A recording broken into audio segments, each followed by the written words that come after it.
నమస్కారం, leader Bhaskar news కు స్వాగతం.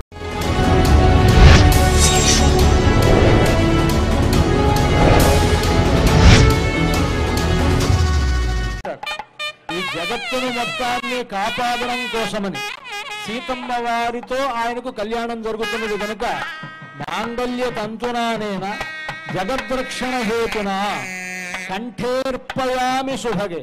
ఇక్కడ మామూలుగా అందరూ కంఠే బధ్నామి అని అంటారు, కంఠే అర్పయామి అని అంటారు. ఆ విధంగా చెప్పాలి మంత్రం.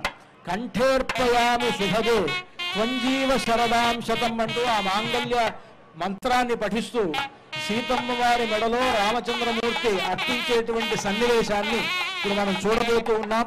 అర్చక స్వాములు ఆ కార్యక్రమాన్ని నిర్వహిస్తూ ఉన్నారు.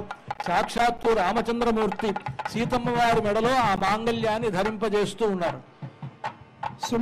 సుమంగళీరితి మంత్రేణ శ్రీ సీతా మహాలక్ష్మీదేవ్యాః కంఠే మంగళసూత్రం బధ్వా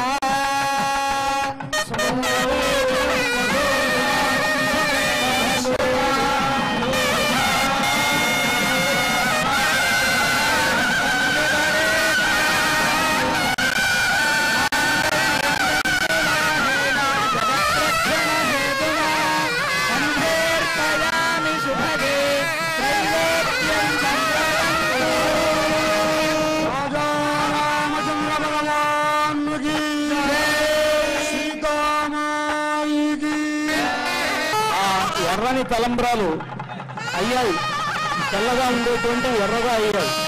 సీతమ్మ ఆ రాముడి తలపై పోసినదట. రాముడు తెల్లని తలపాగా చుట్టుకుని ఉన్నాడు. ఆ రాముడి తలపై నిత్యం పడగానే అది మల్లెపూల్లాగా మారాయిట. రాముడి తల మీద నుంచి కిందకి జారి పడుతున్నటువంటి ముత్యములు ఇంద్రనీలముడిలాగా అయ్యాయి.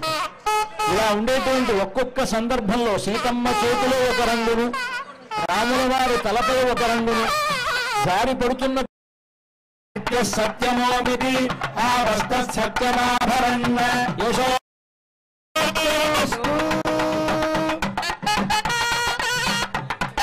సీతా